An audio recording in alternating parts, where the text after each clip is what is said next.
Yeah. Everybody, I greet you. I greet you at your location time. You are welcome to my platform, Timo Starboy, Reality Talk TV. Yeah, we're about to start now. So happy week. This is Tuesday. Yeah, Tuesday. Yeah, greet you all. Let me look the date. Yeah, Tuesday, 28th of November, 2023. So I welcome you to my platform once again. Welcome. So please, I would like to beg you for one thing. Just share this program, share it around because it's very important. As you can see the title, uh, Lagos State Governor, that is Babajide Sonwo, they accuse him of spending 200 million naira for his own agenda. You see, this is wow. This is so wow, because it shocked me too when I heard the news. So, and this is concerning everybody in the entire of Nigeria, because we didn't elect them as like this, we did not elect them to be swallowing our money, using our money for unnecessary things, So this is concerning everybody. So let's share this thing. Let it reach all the governors, all the senators, all our House of Reps, including chairman, the local chairman. So let them hear it because this is so wow. This is shocking. We don't expect this. We elect them to be ruling on a good path, not just giving us headache all the time. So that is why we are bringing this update to you guys so that you can learn from it. So please share, and give us love and like. Give us love and like as we deserve it. As we deserve the love and like, give it to us. God will bless you abundantly. God will bless your home. In Jesus' name I pray. Amen. So I have a backup here because some people they might say it's a lie. So I have a video that I will show you from Rise TV. That is where I got it. So I will share it with you so you can follow up and know what is because we want your opinion. Your opinion is count. We want your opinion in this matter. Give us your suggestion. Put it at the comment section. Comment section is right there. Just put it right there. So God will bless you. Nasco JP, you are welcome to the platform. As you are seeing me, please help us share it around. Let it go around.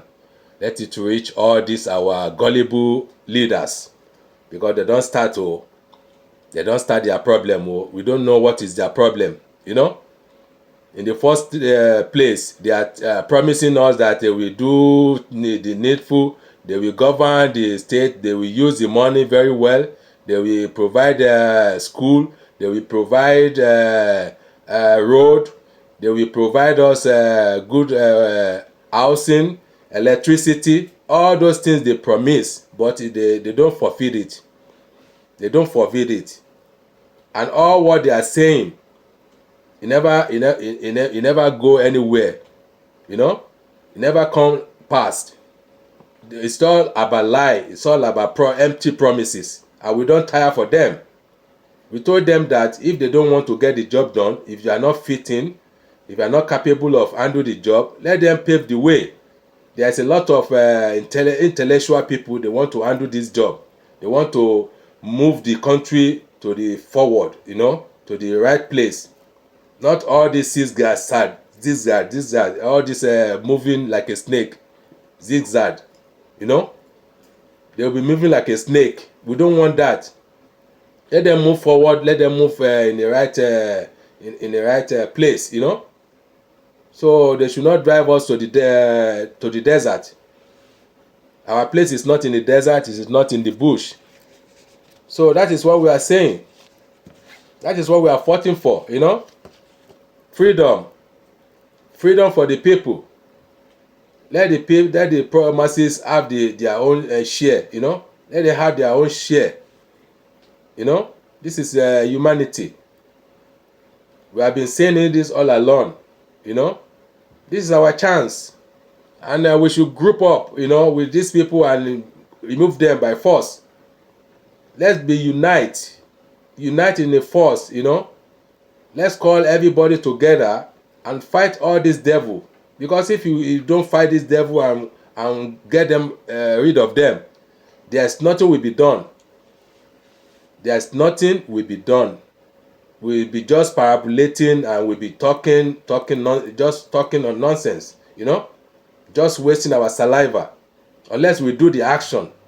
Action speaker than voice. Action is speaker than voice. When you do something action, you know, they will snap. They will know, you don't ready, you know, they will be ready with it. But you talking, keeping talking, you know, just wasting your saliva, just wasting your time. Let's do some action and show them that they are not the owner of the land. We youth, we are the owner, and we people, we are the voice. We should show them. So that is what we are talking about here. Not just sitting down somewhere talking, you know. I know we can talk, you know. In reality way, we can talk when the chance is there. But let's do some action along with it. Let the action back our word, you know. That is what they will see it through, that these people, they have wake up. They have wake up. So allow me to show you this video. So let me quickly show you this video, and we know what to do. Please don't forget, share. That's the most important.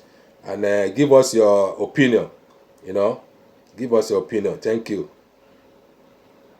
Lagos State government is not having any of the allegation recently leveled against it by the Labour Party's Babajide revival regarding the provision of legal services to Governor Babajide Sonwo. This is the proof. Commissioner for Information and Strategy, Gbenga Omotosho, did not mince words about that when the morning show crew spoke with him this week. Let's take a listen. First, there is a matter that you mentioned before you came into this, which is one of those people that they are defending liars. Sonwo, the governor, paid lawyers, legal fees from the state secretary. They are the people that are backing lies. Now categorically that you know, they don't want you to see it's all lies. It's all fake. You know, it's you know, from incredible sources. See what he said. Was something that was brought up, and Mr. Sonwo refused to approve it because the person who may have prepared the paper may have been somebody who is not knowledgeable about such matters. You can't spend people like this. They are your enemies. Political, you know, for free. They are your enemies for free. Whatever, guys. So Mr. Sonwo knows this very well. So the Attorney General, whenever you saw them, whenever you see them, just stone them. If anybody they are your enemies for free. That a dime of the state's money left the treasury on this particular matter. The word they said is a lie. They don't want to say any truth. Sorry, Jerry. Let me just pause this one. Well, that was Lagos Commissioner Gbenga Omotosho. But how convenient could it be to just sweep such a clear constitutional infraction, if proven true, under the carpet? In law, they say the lot is on he who alleges to prove. And on that score, we're now being joined from Arise News London studios by Gbadebo Rose-Vival, an architect, politician, and activist, as well as the former governorship candidate of the Labour Party in Lagos State. Good morning, GRV. Good to have you on the morning show. Good morning. Good morning. Good to be here. Thanks for having me. All right. Thank you very much. Good to have you. All right. Let's dive straight into it. You have latched on former LP a lot, quite, you know, candidate. Much on the controversy involving the Lagos State and the procurement issues around the amount of money that was either spent or spent in a way that is not consistent with good governance. But I'm sure that you have followed what the Lagos State government's reaction has been. The governor himself has said that the state could make mistakes and that they will correct those mistakes and move on from there. Mistake for that matter. This is what they are always saying. Lies about and mistake. They say that nothing of the sort that you are personally alleging about the 200 they million know what they are doing. Legal services, that Lagos State never paid any of such amount. And it says that if you have evidence to the contrary, you should bring it forward. Are you satisfied with what both the governor and the commissioner have said? Or you think that they are merely playing to the gallery?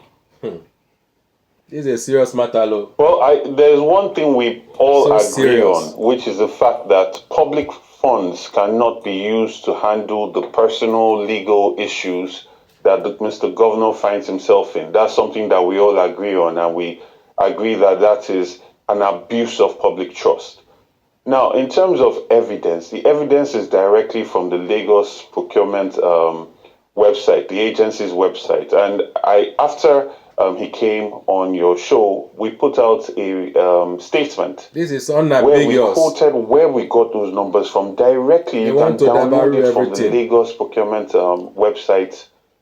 And it was in January 2023.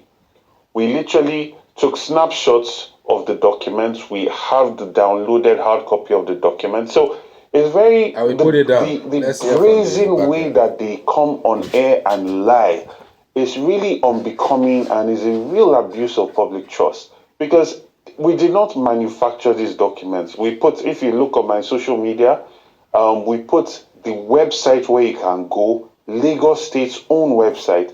And let us bear in mind that these are awards that have been paid. These are not budget estimates. These are payments that have been made. The companies or institutions that are getting payments are listed. The description of what these payments are for is listed. And it's not just the legal services. I mean, Mr. Funsho Duarte has done a brilliant work in analyzing funds that are so padded. I have focused on things that are impeachable. So, for instance, taking money to spend on decoration of campaign offices, which was seen in the June report. Taking money to spend on delegates, organizing political delegates congress, which is in the July report. Scandalous. So these things are listed. There is no controversy. They are listed. The website, the link where you can go and download it is there. We noticed that they've started adjusting some of those documents. So we have somebody that's been on the site time-stamping the documents in real time throughout the day. So we know for a fact that these documents are genuine because we got them from Lagos State itself. And it points to the brazen way that they've established that the state treasury is linked to their accounts and there will be no consequence. That's why they can brazenly put this on there without expecting any consequence to come out of it. And that is something that we as a people must address, because in times of such hardship, and if you notice from when I started campaigning, the key foundational column part of my campaign was transparency and accountability. And you have to do that to earn public trust. An institution where 200 million naira, and that's what we've seen, is being spent on pre-election matters. I don't even want to imagine what was spent on the actual tribunal and all of that. But these are documents that are gotten freely from the Lagos State website. So that's where I'm going to stop there. All right, then, Mr. Roseviver, thank you for joining us today. Now, in calling for, Governor Sonwo's resignation, you specifically cited these payments for legal representation and other expenditures. The Commissioner of Information and Strategy, Mr. Gbenga Motosho, has assured that Governor Sonwo will not and has not misappropriated public funds. Now, what specific steps would you recommend to independently verify and scrutinize government expenditures to ensure fiscal responsibility? And I also want to just bring your attention quickly to one of the procurements that was on the website, where they spoke about the 152 million naira for the restoration of the water supply at the official residence of the Oba of Lagos. I want to know what your thoughts are on that, because he specifically said that in itself was them giving back in a way, in a CSR, because that is one of our longest standing palaces. So what are your thoughts on that, and how exactly would you handle that going forward? I believe that our traditional institutions need to be developed, need to be propped up, needs to be. I mean, you go to England, you go to Buckingham Palace, you should see grandeur. This is how it's an investment actually, because that's how you attract tourists to come into the state to see something different. Again, a government can argue and try and wiggle his way out of a lot of things, whether it is 7 billion on fans that they then say was a 1.998 billion naira mistake. That is all well and good. What I'm trying to focus on, and this is extremely important, is when you take public funds to deal with political and personal matters, right?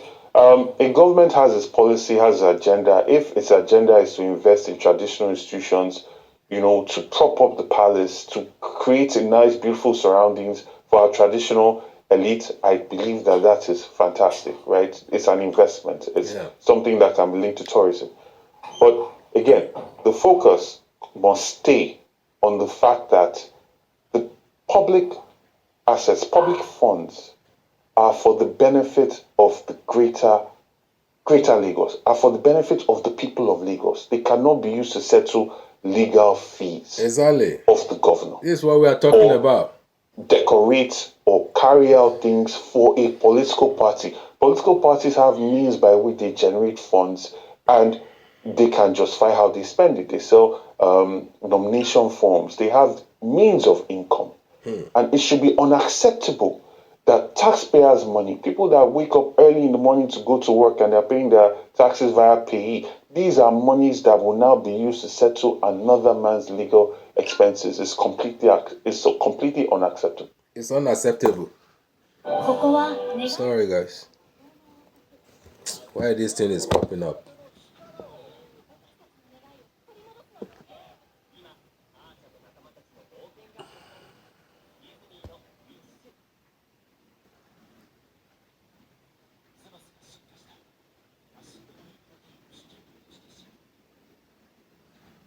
In calling for Governor Sanwo-Olu's resignation, do you feel like these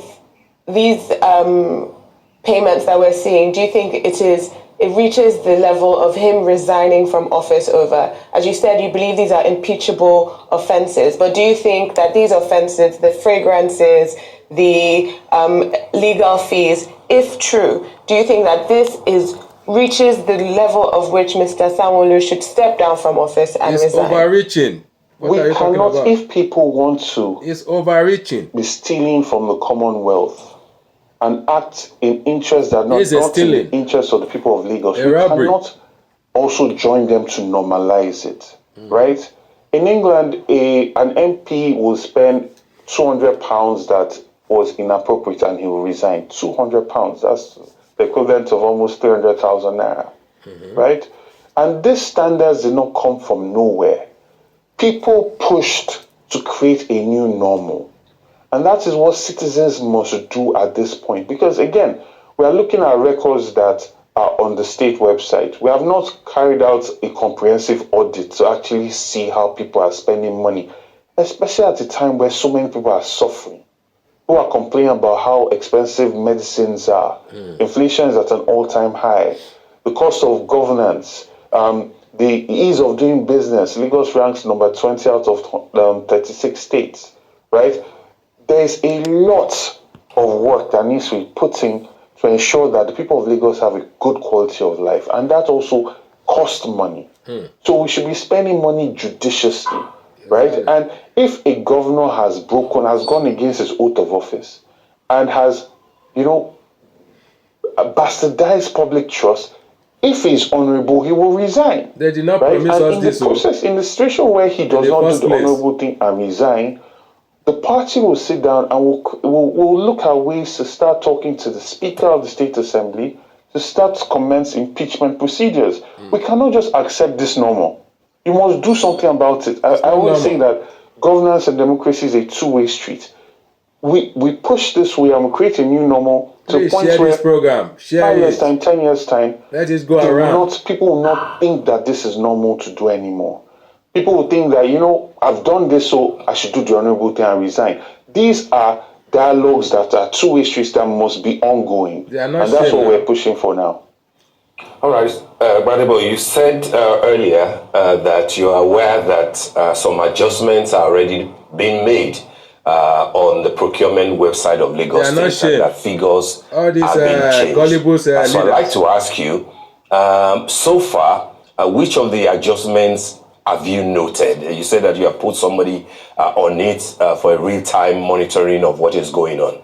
Apart from the one that the Lagos State government came out clearly to say that the deputy governor, I believe, which said that his office never got 2 billion, but 2 million. I believe that that's part of what you claim is being adjusted. So apart so that's the main one I'm talking about. All right. After Mr. Duarte came on air, we noticed that document was changed. The sum at the end was changed, and those were adjusted. Now, whether they want to say it was a mistake or not, they then now need to show us the accounts to say that these different items came out on the election day on that same list. And this 2 billion that we listed here, it was actually 2 million that went out. All around. Right? An audit needs to be done. You see, so governance must be transparent and accountable. The fact that we're just looking at procurement awards, right, which is after the fact of payment, as opposed to line-by-line items of budgets and transparency that we get with the federal government, right, is because they are line-by-line items that we could see that, the president was looking for in the supplementary budget certain amount of billions for cars, certain amount of billions to renovate Dodden Barracks, certain amount of billions for a yacht. That's not the case in Lagos State, right? So we have to go with the procurement agency.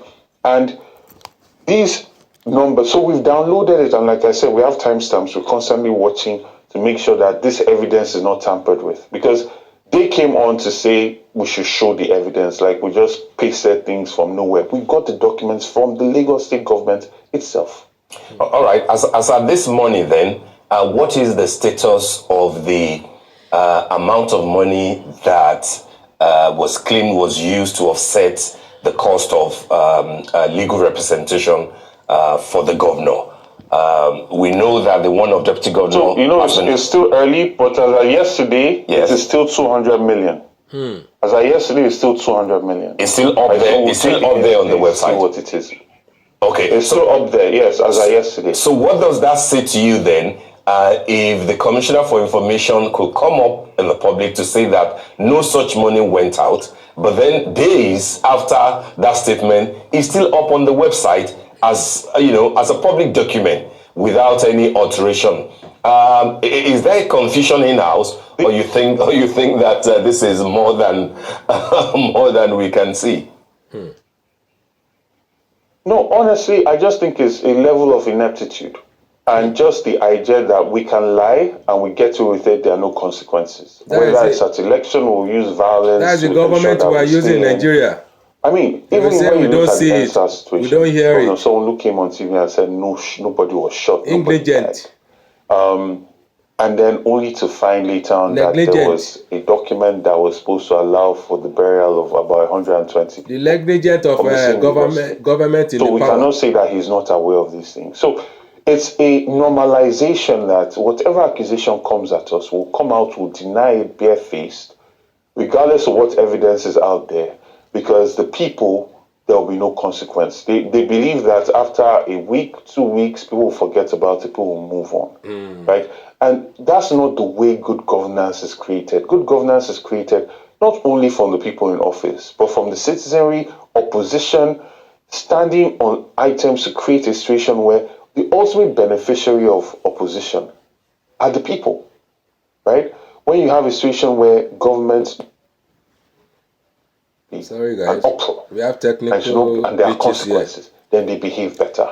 Sorry, but if governance is allowed to just go on without any consequences, then we have this kind of situations where you are spending millions organizing an event for your political party when people are complaining that they cannot afford to buy their asthma inhaler anymore. People in the market are complaining about high cost of inflation and they cannot survive. People are suffering. Things hard in Nigeria now. Things hard, very hard. The need for empathy. Everything has hike up. To the leaders, there must be a show of empathy because they are getting all the numbers. They are getting all projections of the economy. They should not be so dissociated or disconnected from the realities of their people. And these funds could be better used to, ensure that there's a cushion to all this suffering that people are dealing with in Lagos and Nigeria right now. I mean, you've spoken about how there are no consequences for these actions, and that's why we continue to see a barrage of misuse of public funds. And this alleged misuse of public funds, of course, is a very serious accusation. Exactly. So I want to know what legal avenues you believe should be pursued to hold those responsible accountable beyond the call for resignation. If Governor Sonwo does not resign, what alternative courses of actions do you intend to pursue to ensure accountability, transparency, and responsible governance in Lagos? That's a good question. So, the governor has immunity, right? So it's not like can take him to court for any criminal offense. So the next step is to work with the State Assembly for them to commence impeachment procedures. Now, we put all this evidence in the State Assembly and say, listen, it's your duty, your oath of office judiciary to hold system, this arm of government responsible. And we start that dialogue. Another thing that we must continue to do as citizens and as opposition as well is to ensure that we're looking to make sure that good governance is happening. This is not a time for anybody to go to sleep and wait for another 2-3 years for elections anymore. And that's why I celebrate people like Mr. Funsho Doherty. He's doing a very good job. And all of us, all citizens must come together and say, okay, this is what we want. Ultimately, our must come together to have a government that unite together and force this devil out. Right? And you cannot just leave the one by one. governance and politics to politicians. This is what we need People for now. must also get involved, and they must start to Don't let us keep quiet. A higher standard. Keeping quiet is a disease, and that's the only way we will get to where we need to get to. So the main step now, we're talking on the party. We had a meeting yesterday, the party chairman, and we'll put out a statement and a letter directly to the Speaker of the House, Honorable Obasa, and put all the evidence before him and ask him to commence impeachment procedures on the governor. All right, Gbadebo, what do you say to people, especially critics, who say that while they accept that Mr. Funsho Doherty was very, upright, his language was civil, and that he went about the duty of showing irregularities in a way that is good for democracy, that yours contain a lot of vitriol. Will you say that, is that because you took the governor to court and you have lost, up to the appeal case? Would that be the reason why a lot of people think that the reason behind your own position is political rather than trying to seek good governance? I think all of that is just a distraction. Vitriol, all of that is just a distraction. We are talking about monies that have been stolen from the Commonwealth. That's what it is. Monies have been spent on the personal legal expenses of Mr. Governor. Let us look into that. If you don't like the sentence that I came with, that doesn't change the fact that 200 million naira of Commonwealth, of Lagos Commonwealth, has been taken and used for something else. And it is not a nice thing. You see, this concept of moderation, of, commenting in this nice way, the life of Lagosians, what they're experiencing is not nice. You must have seen videos of people that are typical APC stalwarts complaining about the quality of life that they are getting. I'm inundated with calls of people asking me for help, for support, for medical bills, for rent, for the fact that they cannot pay, they've lost their jobs, businesses have closed down, things are hard. I'm inundated and I have to help and support so many people. Their life is not moderate. It's not a walk in the park. It's not fun. So when a governor is abusing public trust like that, it's not something that I'm going to be smiling at. Because 200 million naira could have done a lot for a whole lot of people to cushion in times like this. And this is what we're seeing. So when people talk about vitriol and all of that, it's life. This is real life. And people are dealing with real issues. People are suffering. People are dying. Life and death. It's not fun and games, right? So I believe that a governor should not abuse public trust at this point. I believe that a governor should show empathy to the suffering of all his people. And should be more responsible, because it then starts to look funny, because you come out in an election, there's so much violence, there's so much malpractice, and you say go to court. And the court you're saying we should go to, you're not even responsible enough to pick up your own legal Imagine bills. that. That's very disgraceful. I'm sorry. Yeah. It's extremely disgraceful. And I don't think that there's any point pussyfooting around this. Go to court. As you said, the office of the citizen is the most important office, probably. And, that is why you're upset, because the average person is suffering. And when we have a lot of money being spent on things, or allegedly being spent on fragrances or furniture or refurbishment of a place of worship, we also have to ask ourselves about the lack of infrastructure, proper infrastructure that we have in Lagos. As an opposition leader, what would you do? Looking ahead, we are often told that the government is broke, the state does not have a lot of money, and yet we are seeing and from there, money they are spending a lot of huge money. Might not necessarily be proper. So if you were in the position, and not in the position you are now, what would you do to improve the infrastructure in Lagos? Okay, so first of all, we're talking about financial propriety and empathy. And for me, there is no governor right now that's been talking about spending money on cars that are imported and not made in Nigeria. Because first, you want to also build your human capacity in the state. So we should be looking, every naira that goes out of the public purse should be directed towards generating employment, generating productivity. Because then on the long run, you have more payee accounts that are going to be paying taxes back to the government. So that must be a direct strategy. Secondly, in terms of infrastructure, which I've always said from campaign time, to avoid this overpadding, we must benchmark our infrastructure per kilometer, per mile to World Bank benchmarks, right? So you're not getting a situation where you're paying ×3 for one bridge, and people are clapping because they've been so disenfranchised for so long, but they could have had 3 bridges, right? And also to open up our governance so that we have more transparent public trust, so that the private sector can also get involved in public infrastructure, right?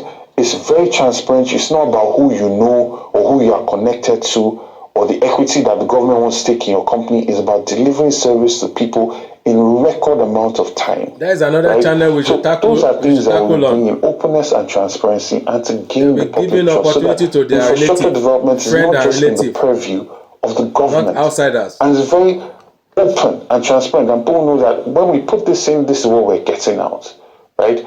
So that is the direction to go. But more than anything is to show that the funds that you already have, you are managing it very properly, you're managing it in a way that benefits maximum amount of Lagosians. All right, then we know Lagos has a dynamic and very complex political landscape, but beyond financial matters, what other areas of governance do you believe requires urgent attention in Lagos? And how do you envision the role of the Labour Party in shaping policies and programs of the state government for the benefit of the majority of Lagosians, especially as a strong opposition party? Yeah, so Labour Party itself is doing, that's what we're doing here now. We're looking at the way the government is managing things and highlighting things that we believe are not acceptable, and looking at ways to make things more acceptable. Our State Assembly members just won, the few that we have in the State Assembly, just won their case in the appeal court this week. So we're looking at them to say, okay, these are bills that we can put forward in terms of healthcare, in terms of social welfare, to ensure that the lives of people are cushioned with the kind of hardship that they're facing currently in Lagos State. In terms of development and all of that, for me, water transportation is extremely key. It's a very low-hanging fruit.